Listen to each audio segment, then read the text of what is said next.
Oi, bom dia. O Record News Rural está no ar. Seja bem-vindo, bem-vinda.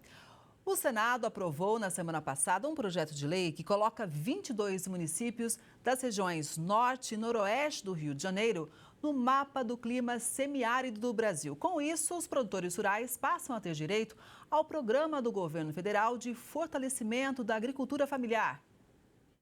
Há séculos, a cana-de-açúcar é a principal produção agrícola de Campos. Cultura conhecida por se adaptar a locais quentes, com sol e chuva moderada, principal característica da maior cidade do interior do estado. É por isso que Campos e mais 21 cidades da região norte e noroeste do Rio fazem parte de um projeto de lei que foi aprovado no Senado para integrarem o mapa do semiárido do país. Segundo o presidente da Associação Norte Fluminense de Plantadores de Cana, Asflucan, é uma grande vitória para os produtores de Campos. Isso pode atrair mais indústria para aqui, desde que se consiga criar um fundo, arrumar recursos para botar num fundo para fazer o financiamento da nossa região com taxa de juros mais baratas. E nós precisamos que o produtor tenha condições financeiras de cuidar da sua lavoura, limpar, adubar, irrigar. Os municípios beneficiados pela lei que foi para a sanção do presidente da República passam a ter direito ao benefício Garantia Safra, que ajuda a agricultura familiar e assegura a sobrevivência de produtores que vivem em lugares com seca ou excesso de chuva. O presidente da Asflucan explica ainda que a característica do solo dificulta a estratégia de variar a produção. Muitos tentam plantar soja em consórcio com a cana, mas não deu certo. O Asflucan fez isso há 7, 8 anos atrás para tentar fazer uma rotação de cultura. Você plantar a soja para em março plantar a cana. Se não tiver irrigação, não funciona. O clima semiárido é caracterizado por temperaturas elevadas e baixos índices de chuva, o que resulta em longos períodos de estiagem. Normalmente, as chuvas são concentradas no verão, enquanto o inverno tende a ser mais seco. Em Campos, cerca de 80% dos produtores rurais são pequenos, têm no máximo 15 hectares. Por isso, segundo este economista, esta decisão de colocar a cidade como área de semiárido para receber benefícios não é suficiente. São propriedades individualmente, isoladamente, muito pequenas, sem a possibilidade de avançar competitivamente. Daí a necessidade de se pensar um grande planejamento que envolva, na verdade, esses produtores de forma coletiva, né? E também instituições de apoio, tanto na área tecnológica, quanto na área financeira, quanto na área de organização produtiva mesmo, né? Somente eliminando esses gargalos, nós teríamos, na verdade, um setor com mais possibilidades de competir, com maior escala, né? E competir e melhorar a vida desses produtores e da cidade consecutivamente. Os preços dos ovos estão em queda aqui no Brasil. Enquanto isso, o poder de compra do avicultor está aumentando com a valorização do frango vivo. Com menor demanda, os preços dos ovos caíram no mercado interno na primeira quinzena de julho. De acordo com colaboradores do CPEA, as vendas estão em ritmo lento, mesmo com a redução na produção. As tarifas anunciadas pelo presidente norte-americano Donald Trump na semana passada também deixou o setor atento. 61% do volume exportado pelo Brasil teve como destino os Estados Unidos. Vale lembrar, no entanto, que do total de ovos produzidos no Brasil, apenas 1% é destinado ao mercado externo. Enquanto isso, com a desvalorização de insumos como milho e farelo de soja e a reação nos preços do frango vivo, o poder de compra do avicultor voltou a apresentar alta este mês. A reação nos valores da proteína está atrelada à retomada das importações por países que haviam restringido a compra depois do caso detectado de gripe aviária em granja comercial no Rio Grande do Sul. Os touros de rodeio são as estrelas nas provas de montaria, mas você sabia que por trás das competições existe muito trabalho envolvido na preparação destes animais? Vamos ver como é essa rotina numa fazenda que é referência na criação de touros aqui no Brasil. Nas arenas, eles dão um verdadeiro show. Grandes saltos e giros intensos. Essas são as marcas das apresentações cheias de energia que transformam os touros nas grandes atrações dos rodeios no país e no mundo. Mas para esses animais terem um bom desempenho aqui na arena, gente, eles precisam de cuidados especiais na rotina do dia a dia. E é por isso que a gente vai conferir um pouquinho de perto tudo isso. Vamos lá?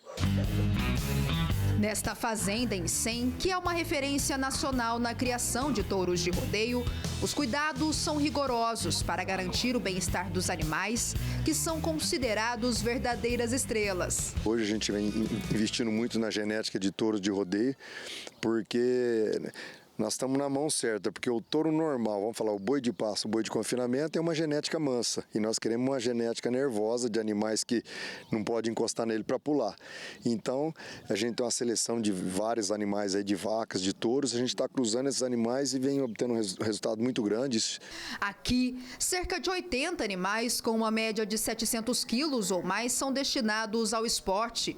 A fase de preparação ocorre entre dezembro e março, onde nesse período são consumidos cerca de 1,5 toneladas de alimento concentrado energético. Cada animal recebe aquilo que ele precisa. Tipo assim, um touro muito grande, ele tem que comer mais do que um touro pequeno. E um touro gordo também, um touro que já está passando, ele não pode, porque esses touros são atletas de pulo. Então ele tem que comer o que ele necessita para manter a capacidade atlética dele. Além do controle alimentar, os animais também realizam exercícios para manter a forma física essencial para um bom desempenho nas competições. Dezembro, janeiro, fevereiro e março a gente eles fazem treinos de agilidade, fazem treinos de força, capacidade, e assim quando volta os rodeios a gente para os treinos, porque daí eles estão preparados e eles gastam a energia deles no rodeio. Mas não são todos os animais que estão aptos à montaria. Por exemplo, em um rebanho com 100 cabeças de gado, apenas 4% demonstram o desempenho necessário para esse tipo de esporte. Ele tem que ter uma índole de pulo. E através da genética, a gente vem apurando isso, que são animais que transmitem realmente, entendeu? O animal que é pulo, ele tem aquela índole dele de mais bravo, realmente de saltar. A mãe também transmite muito, às vezes até mais do que o touro. O boi de genética, 80% desses animais dão puladores. Esse especialista em grandes animais explica a importância da preparação dos touros de alta performance para que eles atendam aos requisitos avaliados nas provas. Pelo Ministério da Agricultura, esses animais eles têm que ter exames de brucelose e tuberculose negativos, né, para eles participarem do evento. Então esses exames eles são feitos periodicamente, a cada 60 dias, obrigatoriamente eles têm que ser feitos. É um animal de elite. É um atleta de elite. Para os touros que se destacam, a carreira nas arenas começa por volta dos 4 anos e segue até os 12. Depois disso, muitos são direcionados ao melhoramento genético, ajudando a formar novas gerações de campeões, como o Bipolar, que já brilhou muito em grandes eventos como o Rodeio Cotrimbus, responsável por reunir todos os anos grandes estrelas do esporte no interior paulista. O importante é isso, a gente somar o melhor dos meus animais, das outras boiadas também, e o público tem que ganhar com isso, os peões têm que ganhar com isso. Então acho que o sucesso da nossa festa é essa divisão aí para todo mundo levar o que há de melhor e o público ganhar com isso. Ela foi toda braba de chapéu, disse que ninguém vai ver ela de véu. A quarta-feira do produtor rural da Universidade de Brasília destacou o protagonismo feminino no agronegócio. No palco, mulheres. O assunto, agronegócio. Apesar de sempre presente no campo, a influência que elas exercem está cada vez maior.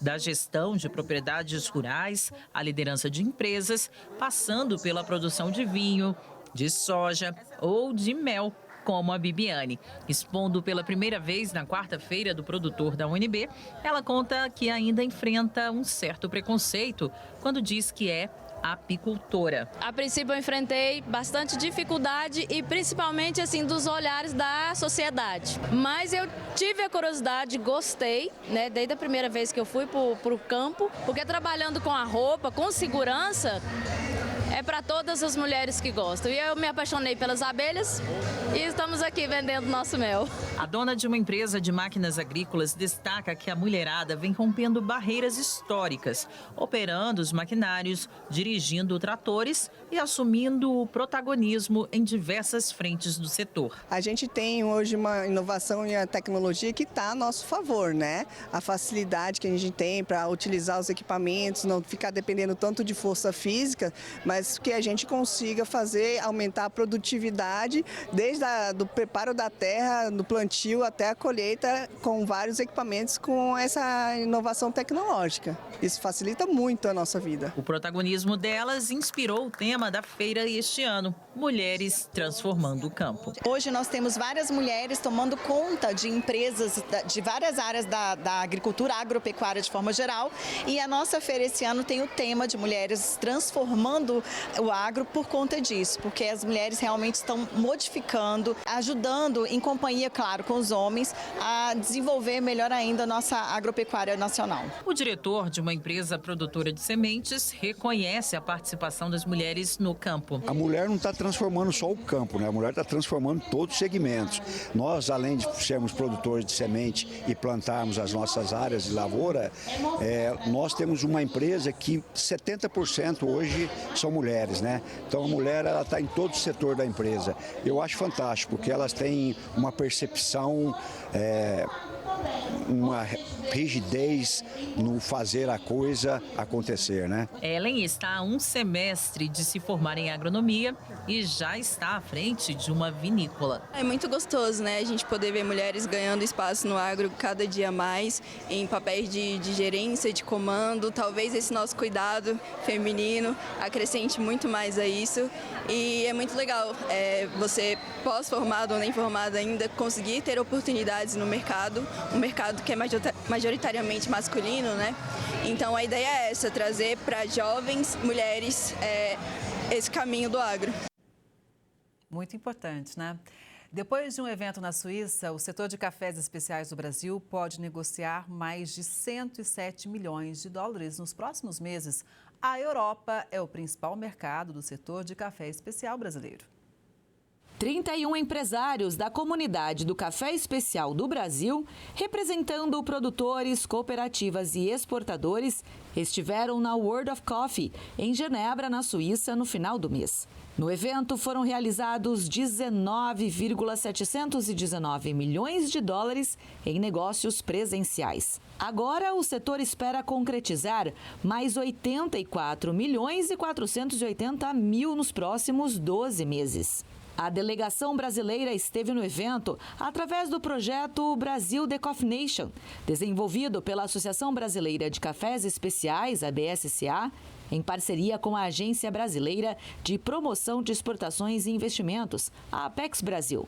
A participação brasileira no principal mercado de destino dos cafés especiais do Brasil mostra uma oportunidade dos empresários concretizarem negócios, mostrando o potencial que o Brasil tem em mostrar ao mundo a qualidade dos cafés especiais, por sua pluralidade no perfil sensorial, variedades, processos e cafés que atendem a todos os paladares. Foram firmados 921 contatos comerciais, sendo 561 novos. A feira é considerada a maior da Europa para cafés especiais. Os visitantes também puderam provar a bebida de diferentes origens produtoras, representando a diversidade sensorial do Brasil. Foi realizada uma ação com cafeicultoras brasileiras, fomentando a valorização da atuação feminina na atividade, além de uma experiência sensorial conectando cafés especiais brasileiros a ingredientes típicos nacionais, como a rapadura, castanhas e frutas, ajudando a promover o terroir do Brasil de forma sensorial e educativa. A gente entregar para o mundo, para a Europa, cafés incríveis que brasileiros estão produzindo justamente nesse momento de uma colheita fantástica que a gente está chegando aí no Brasil. No ano safra 2024-25, os cafés que têm certificados de práticas sustentáveis ou qualidade superior responderam por 19,5% das exportações totais brasileiras, com o embarque de 8,907 milhões de sacas ao exterior. Esse volume é 1,2% superior ao da temporada passada. Os Estados Unidos são o maior consumidor de café do mundo, mas tem um fato importante. Sabia que os Estados Unidos não produzem café e o grão brasileiro abastece 33% desse mercado? Pois é, o Brasil é o maior produtor e exportador do planeta. Mas como o setor tem lidado com o possível tarifaço imposto pelo governo norte-americano a partir do mês que vem? Quem vai atualizar tudo para a gente é o Márcio Ferreira, que é presidente do Conselho dos Exportadores de Café do Brasil, o Secafé. Márcio, bom dia, seja muito bem-vindo ao Record News Rural. Kelly, bom dia, prazer estar aqui com vocês. Pois é, Márcio, na semana passada, inclusive, você se reuniu juntamente com outros representantes de setores do agronegócio com o governo brasileiro, justamente para ter calma neste momento e agir com diplomacia, né? Com certeza. Nós estivemos lá em Brasília com os outros áreas do agro e realmente o ponto principal foi a gente refletir, negociar, trabalhar com calma, unidos, obviamente, e entendendo que, como você colocou bem, nós somos o maior produtor e o maior exportador do mundo, segundo o maior consumidor. Os Estados Unidos é o maior consumidor. E, como você colocou, 33% do café que é exportado, que é comprado pelos Estados Unidos, é o nosso café. O dado interessante é que o nosso café representa 0,89% do nosso PIB. Mas a indústria de café americana representa 1,2% do PIB americano, que, se não me engano, é 16 vezes maior do que o PIB brasileiro. Eu estive até revendo esse número recentemente. Então, isso mostra a importância do café para os Estados Unidos. Se nós somos 33% e o faturamento da indústria americana é 343 bilhões, então a nossa matéria-prima colabora em 33% desses 343 bilhões.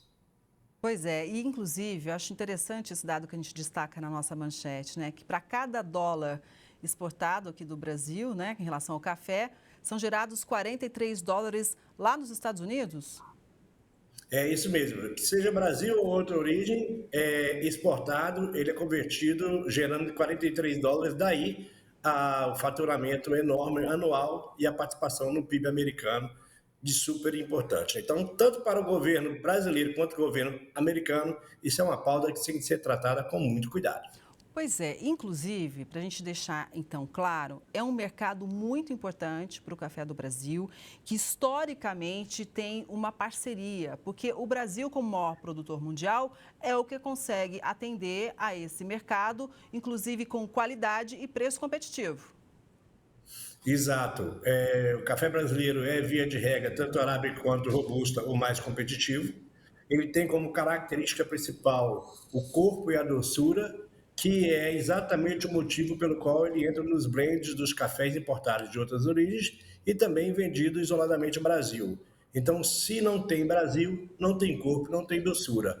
E hoje eu estava conversando com um dos principais players da indústria americana, e ele estava me dizendo, Márcio, quando a gente quer mudar um único produto, a gente leva anos trabalhando na mudança do produto. Como que nós vamos mudar toda a cadeia de importação que compõe basicamente 33% de café do Brasil da noite para o dia? Não é assim que a coisa funciona.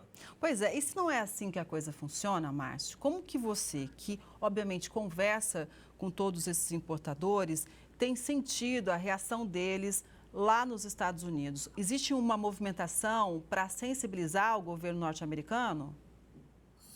Existe uma preocupação da parte deles e nossa, pelo nível em que a temperatura que nós estamos vivendo agora em relação a essa questão da tarifa, não esquecendo que o Brasil, obviamente, os Estados Unidos é superavitário na balança comercial, é favorável para os Estados Unidos, mas do ponto de vista lá fora, por exemplo, a NCA, que é a indústria americana de café, que inclusive esteve presente o presidente no nosso evento, que você conduziu muito bem ali no Cofenira, em Campinas, ele tem, obviamente, desde antes dos 50%, nos 10%, e até mensalmente, ele está presente em Washington, está também no parlamento, dialoga com todos, e o que a gente entende é o seguinte, da parte da liderança da cafeicultura lá nos Estados Unidos, da parte dos importadores, existe, de repente, um trabalho que está sendo feito, assim como o Secafé e outras lideranças estão feitos no Brasil. É preciso que quem comanda a parte política entenda as nossas dores, as nossas angústias, as nossas preocupações e converjam para algo que seja um ponto de equilíbrio entre as duas partes. Pois é, inclusive no evento que você citou em Campinas, foi um evento realmente muito importante, não é, Márcio?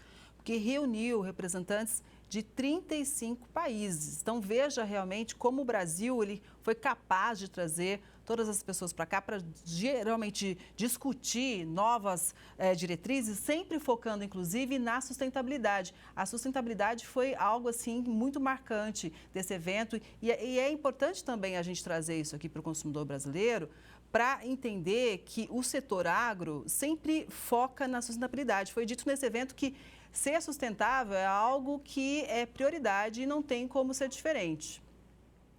Exato. A sustentabilidade passa por 3 tripés, né? Um tripé, na verdade, que é a questão econômica, social e ambiental. O Brasil, na questão econômica, é quem repassa para o produtor, de longe, o maior percentual de exportação. Está acima de 90%, 92%, até 95% no caso do Conilon, é o valor exportado, até 97% do valor exportado líquido é que é repassado para o produtor. Então, economicamente, o produtor recebe a grande parte do valor exportado.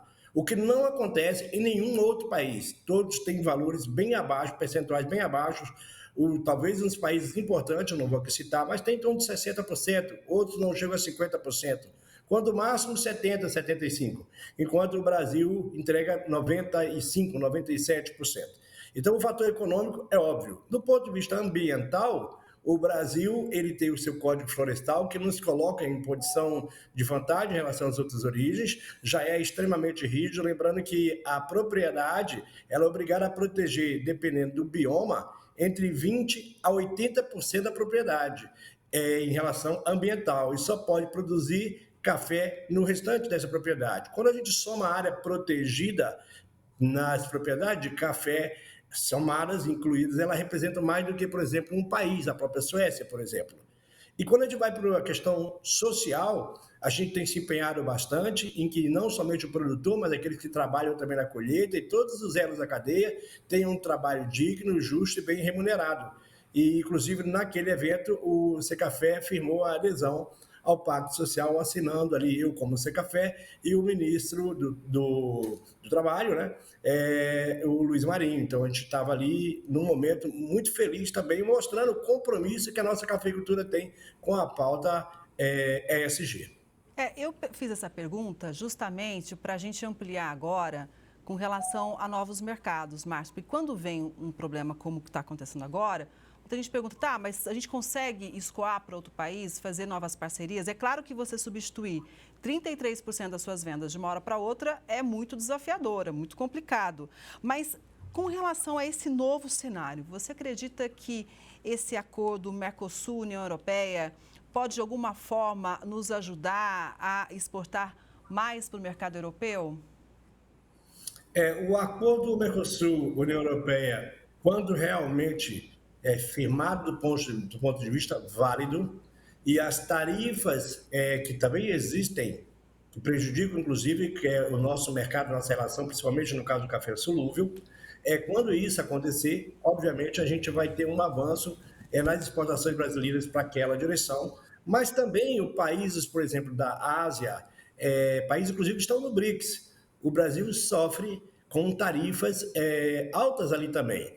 Então, tanto do ponto de vista Mercosul, quanto bilateralmente com outros países, o Brasil precisa avançar. E eu tenho colocado isso muito claro. Eu tive recentemente numa viagem para a Ásia, fiquei 30 dias, dos quais 12 dias na China, depois fiquei Coreia do Sul, Japão e Indonésia, países extremamente importantes para as exportações brasileiras, e a gente pode verificar ali essa questão de que a gente precisa avançar nessa negociação.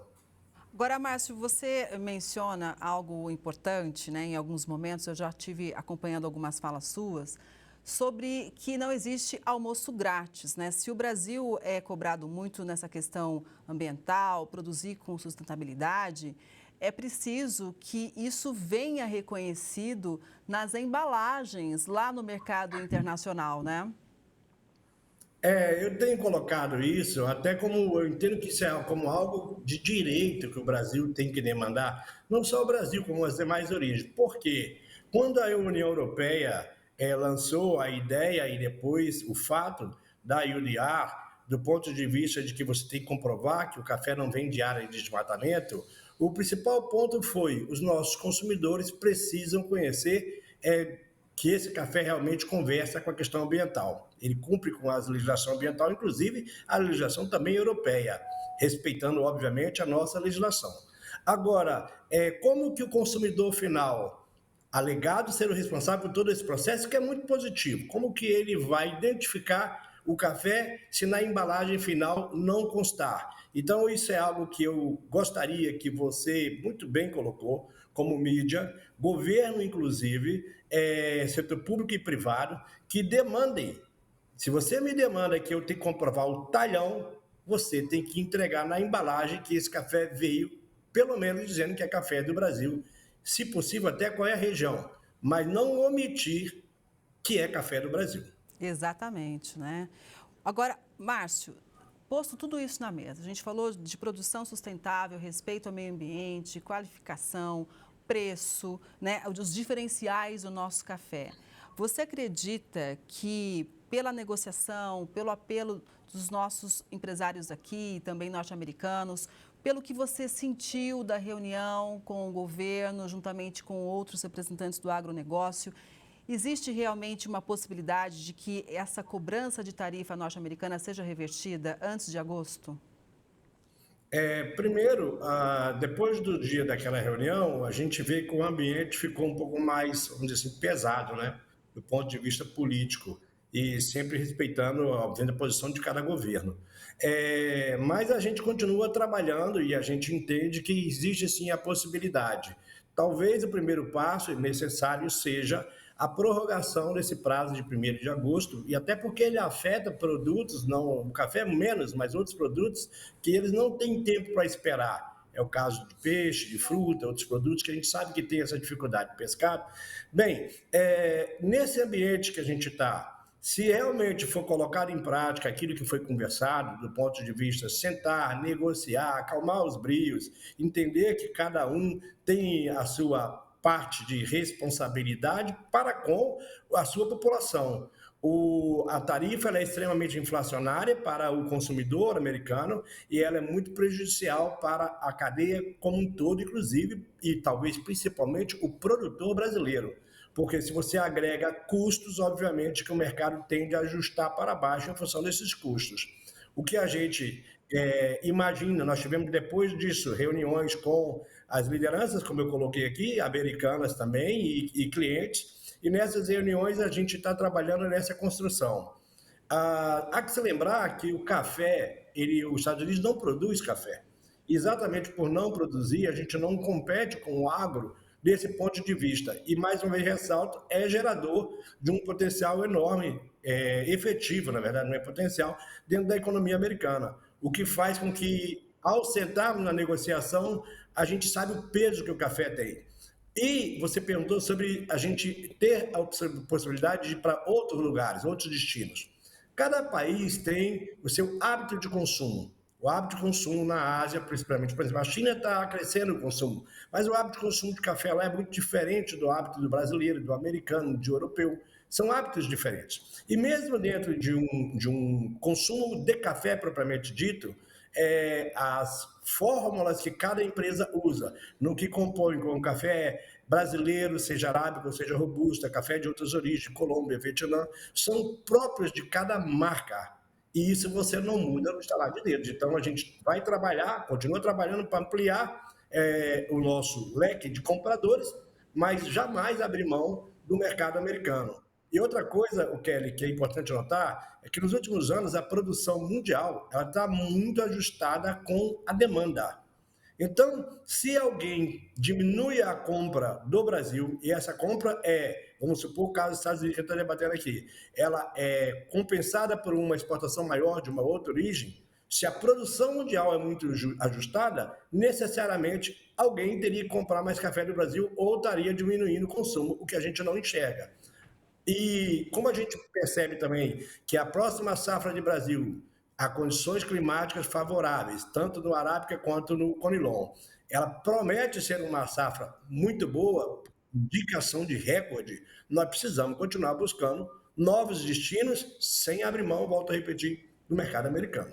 Exato, né? E, inclusive para conseguir manter a geração de renda e de empregos aqui no nosso país. A gente está falando também de muita gente envolvida em toda a cadeia. Márcio, muito obrigado. Você sabe que aqui você tem portas abertas, né? Para a gente foi muito importante te ouvir. Um bom dia e até a próxima. Para você também, bom dia. Obrigada. E essa edição do Record News Rural fica por aqui. Obrigada pela sua audiência. A gente se vê no próximo programa. Até lá.